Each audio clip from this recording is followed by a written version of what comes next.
The all-new Porsche Macan is electric, and here, now to go through with Thomas in 4K, full screen, full length. Let's go with the Macan EV, all the details you need to know, and today we're also gonna drive it. Yeah, the electric thunder from Stuttgart, Germany. In the front we can see this 4-dot design for the headlamps, and this is a papaya color here, so very colorful indeed. And one of the special features, which are really helpful actually, is already here in the front, because to open the front you just need to slide here underneath the Porsche logo and then it opens super easy. Don't have to unlock anything. 80 liters is the front. You have a separate split here for, whatever, or maybe like here this emergency equipment also on. And the alternative would be, it's also quite nice. Also looks beautiful when it's starting to rain, like with the drops on the car, even if it's not so pleasant for us, right? So here on the car key, you also have a separate button. We know it from Porsche, and it directly opens as well. And once again, no need to separately unlock it. This is of course very practical to store your charging cables then here. The length is 4.78 meters or 188 inches. So more or less the same size as before, a little bit longer. Wheels from 20 to 22 inch. These are the special largest 22-inch wheels. Very impressive. And we'll check out later how it is in the driving comfort. This is the Macan Turbo as well, so best performance action. 3.3 seconds is the acceleration figure. The Macan 4, normal all-wheel drive model, would be 5.2 seconds. A rear-wheel drive version only is to come later. Also shares the platform here with the Audi Q6 e-tron. Recently also shown that to you. By the way, here we have these black wheel arches in the high gloss black. Standard would be that you have the more matte plastic crossover wheel arches. Well, now we had to find some shelter because that storm has been picking up massively. Oh my God, there's even hail coming. So yeah, short break and then we'll continue for you. So this area right here is where the Macan EV looks so different from the combustion engine model, which is, by the way, in Northern America, still available. Maybe 1 or 2 years or something, not for too long. In Europe, you can even not order the combustion engine anymore. So it's all about then the EV version here. Why is that, by the way? Because the combustion engine version does not comply with data security laws anymore, and it would have been too costly for Porsche, they say, to upgrade that. Audi has upgraded that with the Audi Q5, the sister model. Well, Porsche obviously did not. But so far, the first pre-orders for the Macan EV look very promising, they say actually. So we have to see if they can actually compensate for the lack of the combustion engine sales for them then. Porsche usually never touches the logo in its design form and the colors. However, here the turbo models now get this darkened out Porsche badge, so they allow that kind of now. And the top speed here for the Macan Turbo is 260 kilometers an hour or 160 miles an hour. That's even more than enough for the German Autobahn. However, you have to think about that the electric vehicles, when you drive them high speed, then of course the range will drop down significantly. The Macan 4, the normal all-wheel drive model, is, by the way, a little bit lower in the top speed. That one at 220 kilometers an hour or 140 miles an hour. And on the technology side, you also get an optional rear axle steering up to 5 degrees. It goes in the opposite direction in the front wheels, massively reducing the turning circle. And suspension technology-wise, the Turbo always comes with air suspension, adaptive air suspension, also gets stiffer in sport mode, softer than in the comfort mode. And on the Northern American market, this air suspension is always standard. In Europe, for example, the Macan 4 comes with the standard suspension, optional standard suspension with PASM, so it's an adaptive but not the air suspension yet. And the third step then is the air suspension. So it's always a market decision what they include in the standard equipment and what not actually. Then about battery and charging. 95 kilowatt hours net is this battery, and this will give us, to the first estimation, up to 500 kilometers, 300 miles of range. Of course, later on we'll test drive this one here, the Turbo also with its maximum peak of 640 horsepower, and then see about the realistic consumption figure. Recharging is a very cool thing actually here. Charging flap, this is here on the driver's side, and you just hold your hand there and then it opens as a sensor. 11 kilowatt AC charging, later also 22 kilowatt available. DC charging has a 270 kilowatt peak. And if you close the vehicle, by the way, also then here the charging flap, close it again. 21 minutes, 10 to 80% state of charge. That's massive here, 800 volt architecture. So it's one of the quickest charging EVs out there. Standard also a second charging flap here on the passenger side. That's actually cool. And then also with the sensor here, and passenger side is then AC charging only, and only one charging flap can be opened at times, so you cannot open them both at the same time. And yeah, sometimes there were these questions, can I have even more charging power when I plug a cable in from both sides? That's unfortunately not possible. This electric charging flap here, by the way, is an option. Otherwise, it would be one that is having this standard opening like a normal fuel cap. And pretty cool always to see. You can extend the spoiler from the interior, that is possible, and also retract it again if you want to show off to your friends. Usually that's done automatically when the car is driving at a faster speed, that you have a little bit more downforce there in the rear. And should you wonder, is there actually really no possibility for a rear wiper? Well, there is one optionally available, not just spec with this vehicle. Let's check out the turning indicators. Look at these here. Actually, they don't replace the daytime running light. They're underneath. That's even more interesting, right? And then you have, for a split second, an 8-element design. So, pretty cool, right? In the rear, really slim, very long. I like that. So I really have to say, design-wise, all the little detail, all the little elements, I just love it. The only thing I have somewhat of a problem with is that this very short overhang. There I found the combustion engine a little bit more beautiful, like the combustion engine Macan. What do you think? The trunk here, 540 liter or 480 liters for the Macan Turbo. Now, why would a Macan Turbo has less trunk space? We'll find out right now. First of all, there are cool features for opening and closing. Here, first of all, you're like, where am I supposed to press here? You know that the Macan so far had here in the rear wiper had this button here. Yeah, that's gone actually, but then the button is here. There's like the small camera, and then you have the button right here to press. So this is then possibility number one. And then to close it again right here. By the way, when it's raining, it's kind of like rinsing down here when there was a lot of rain, and then it's actually falling into the trunk here, the raindrops. So that happened actually right now. Oh, and here, by the way, the vehicle is also gathering water. So on the side of the front here, left and right each. That's a lot, right? So then, I also can check out the child safety. That's good. That's very sensitive indeed.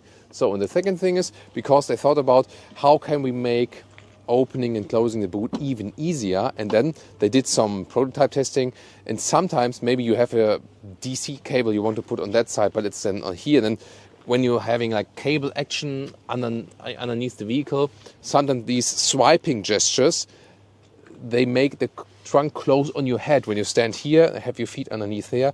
So they said, we don't do any swiping gestures underneath. However, here the risk, of course, a little bit lower because you have two charging ports.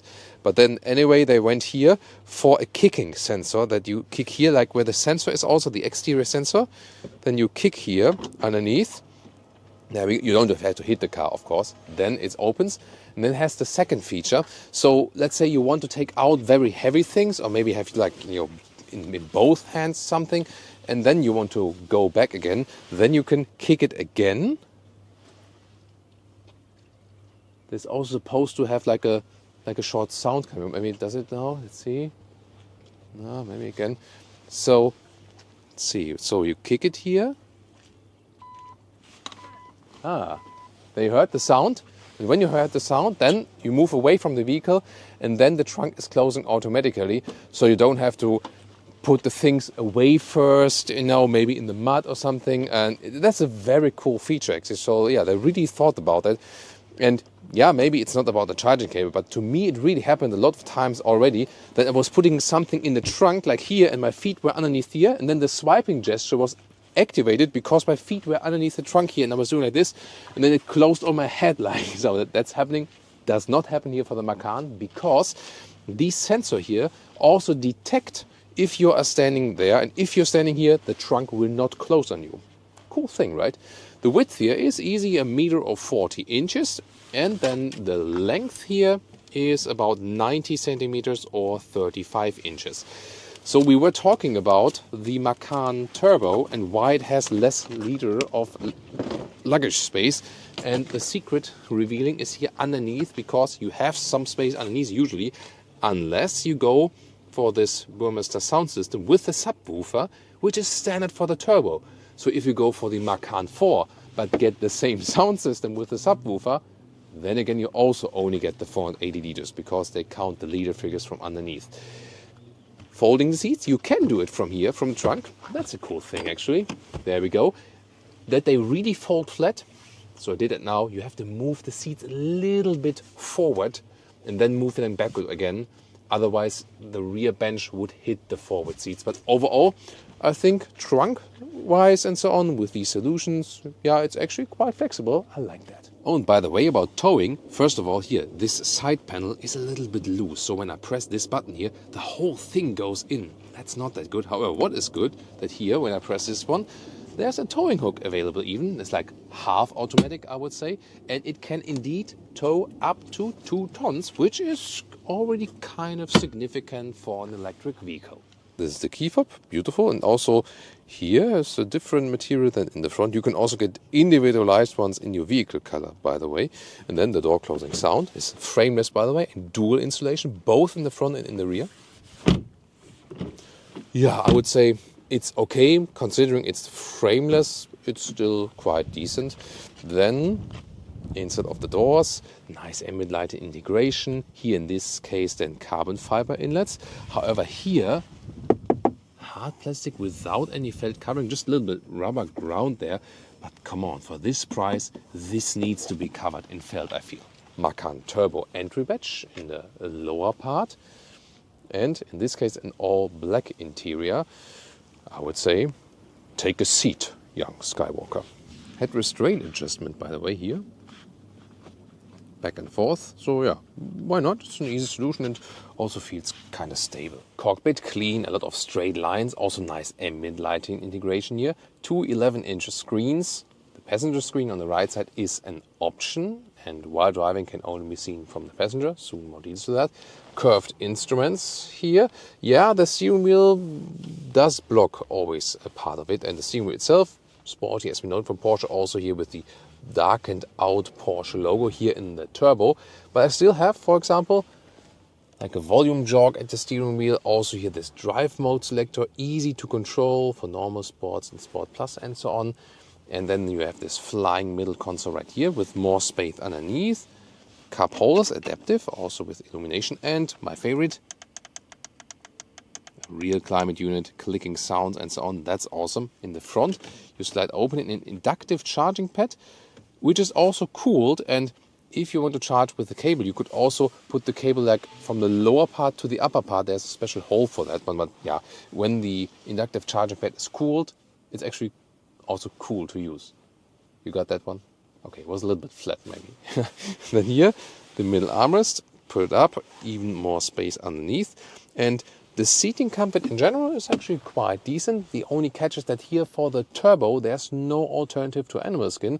Whereas for the normal Macan, the Macan 4, there you also have a completely animal-free interior. Also with the animal-free steering wheel, and I would recommend that one. More animal friendly and also more comfortable because it adapts more to the body, the whole surface from that. Here, without the panoramic roof, with 189, 6 for 2, still leaves a lot of headroom left, and well, there is a panoramic roof available if you want one. And here's the gear selector, and look at that optional passenger screen. In park mode, I can also see it.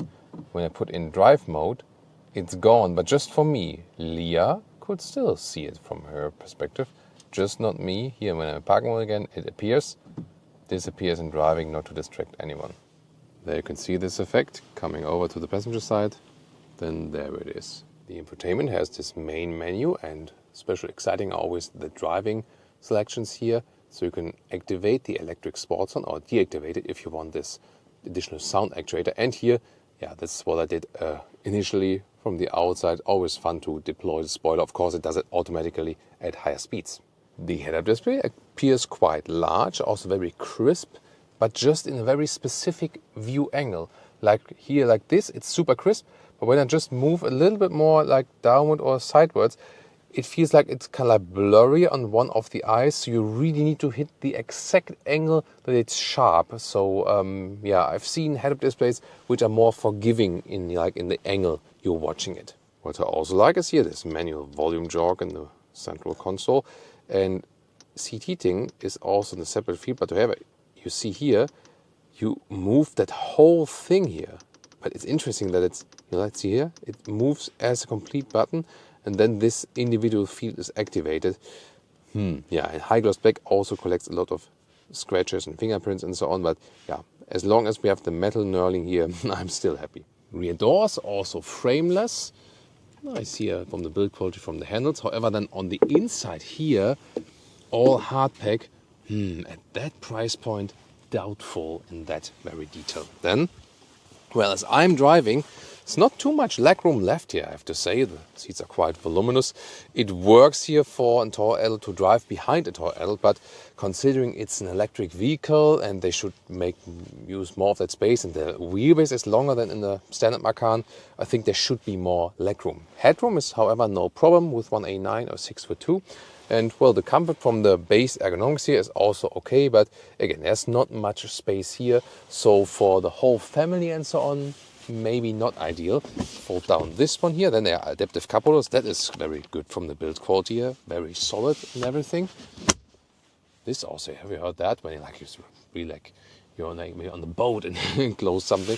And in the lower part, 2 USB-C chargers. And here, that is amazing. Once again, clicking sounds, metal knurling, climate unit also for the rear passengers. Launch control.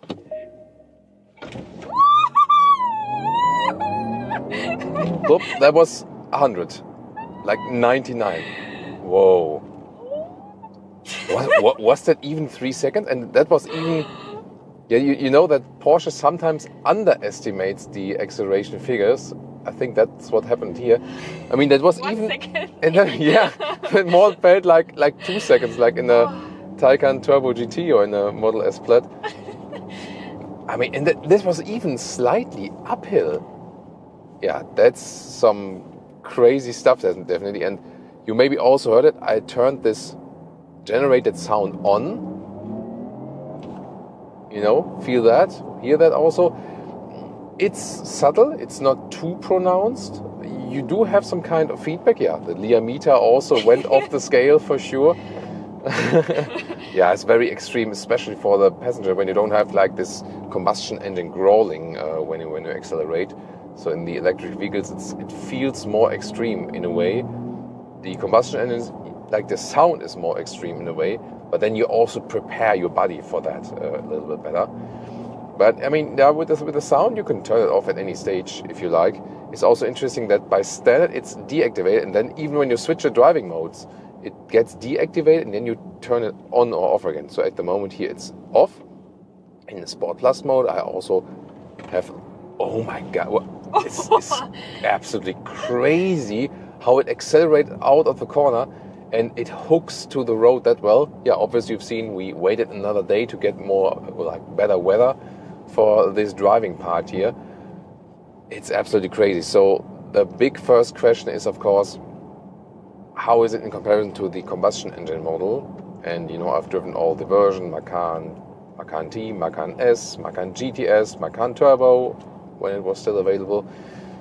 And you really have to say, just from a pure driving performance aspect here, especially the Macan Turbo, just tops everything in the Macan range. That's for sure. Yes, you might argue that the combustion engine sound then, after the 6-cylinder, is more emotional. Yes, that's also true. But from pure driving performance, how it hooks up to the road, how the power is distributed, how the performance is there, how quickly it goes out of the corners. I mean, is here like when you have a tight corner, you can basically pin down the pedal and accelerate out while you are still in the corner. And that's like, no, I mean, usually you decelerate into the corner, keep a steady speed, and then when it's going straight, or about to get straight, you accelerate out. That's usually also performing on the racetrack. But here, you really feel that while you are still in the corner, you can just pin it down and it's there. It's absolutely, yeah, you see how crazy it is. So suspension is absolutely tuned on a sporty note. Do you notice that this is here an air suspension? Not at all, not a single bit. When I would take a seat in this vehicle, drive it, I don't know anything about the suspension specifics. Now also two Macans coming, they're doing car-to-car filming. So would anyone ask me what suspension is it? I would not say it's an air suspension because it's tuned so stiff. I really have to say though, is that the sense of an air suspension? I think rather not. The air suspension should give you more comfort. You have to know, if you seek also like a comfortable family SUV, not a good choice. If you seek the most dynamic, sportiest one in this segment here, just come for a standstill here because I want to give some space to the car in front of us that we can drive a little bit quicker again, because it happens so quick that we catch up to the vehicles in front of us. It's absolutely crazy. So if this car passed. So the thing is really, there's a beautiful landscape here, southern France. This is sportiness, period. The handling is incredible. So I really have to say, like, best EV SUV in the handling and also in performance. Wow, and at the same time, you are in control so much. Oh, that was interesting. I thought someone is behind me because the rear wing was going up and then the sun was reflecting in the rear wing, and I was thinking someone is giving me the lights from the rear. I have to take that into account. Yeah, so you're in perfect control. It feels like a way shorter vehicle. I mean, we're here at 4.78 meters or 188 inches, and it feels like I would be driving a compact hatch, and that does not happen with the combustion engine Macan. At the same time, what's really interesting now is, if you compare the combustion engine Macan to this one, due to the steering, the whole setup here, and you still get the Macan feeling. So if you drive slowly, you would say, yeah, I'm driving a Macan. So you don't have to switch in a way when you are existing Macan ICE customer. It more or less feels the same, especially when you're driving a little bit calmer. But as soon as you accelerate it out and drive it in a more extreme way, it feels like a completely different vehicle, and in a better performance sense, definitely. By the way, if we go away from that Sport Plus mode, go into the normal mode, of course the suspension is a little bit softer then, also the steering is a little bit softer. It does require some work always. It's really precise. I do personally like it. Leah already told me earlier she prefers it when the steering is a little bit softer, doesn't need so much force. I don't know if that's maybe a male thing or something, because I usually prefer it when, it gives a little bit more feedback. Leah rather prefers it when it's easier to steer. So I found it really perfect. Also, like how much degree angle I need. Here, for example, look at that. Now it's like almost 90 degrees. And the same way I turn the steering, that's what I really love. That's awesome. Wow. So that's really the thing. The performance is absolutely amazing. But then again, when you are not thinking of agile driving, when you're thinking of, hey, I want to drive it in everyday life, where I live, there are also some destroyed roads and so on. Yeah, this guy is always the only thing, I better leave this Macan pass. I have a parking spot here, watch that. So when you think about everyday driving, like here also over these humps, it's not sporty, it's stiff, it's rough. The suspension is rough, and there are always a lot of other, car journalists out there. When they drive a Porsche, they will only tell you it's the best thing ever, best, this is best, and they're all blown away by everything. But I already try to differentiate that you know what you're getting into. And like I said, the performance is absolutely astonishing, but I would not buy it when I also want to have something comfortable. Even here, the air suspension, it does not give you both. Some vehicles give you both sportiness and comfort. This one does not. It does not give you comfort. It gives you sportiness, definitely. And I mean, this is the normal mode, and wow. We recently doggo. Okay, careful. That's Thomas dog mode. When I see a dog on the street, it's like full brake, maximum distance, silence. That's of course a little bit better here when I'm driving the electric vehicles, that we don't annoy their ears, because they can hear that well. So here we go back to the Sport Plus again. So even if the stability systems are drawn back here a little bit, it still gives you so much agility, you know. So I rarely had that I'm driving such a heavy vehicle and I felt so much in control all the time. What a beautiful tree there as well. Wow. So now going downhill and talking about recuperation. There is not a strong recuperation when you lift your foot off the throttle. It's not their philosophy. So there's no one pedal driving at all. You do the recuperation with the brake pedal, period. That's, you know, how everything is set up here. Which is, again, I think my point, that they try to make the transition from the Macan combustion engine customer as easy as possible, because that, again, accounts for that feeling. You can switch from normal Macan to this one and say, like, yeah, it's still my Macan. But then you're definitely blown away by that performance. And I can already tell you right now, yes, the turbo is here the pinnacle, but this 5.2 seconds of the Macan 4 will definitely be enough. And yeah, you know, I'm already in talks with the Porsche guys about that they also offer the animal-free interior for the Macan Turbo.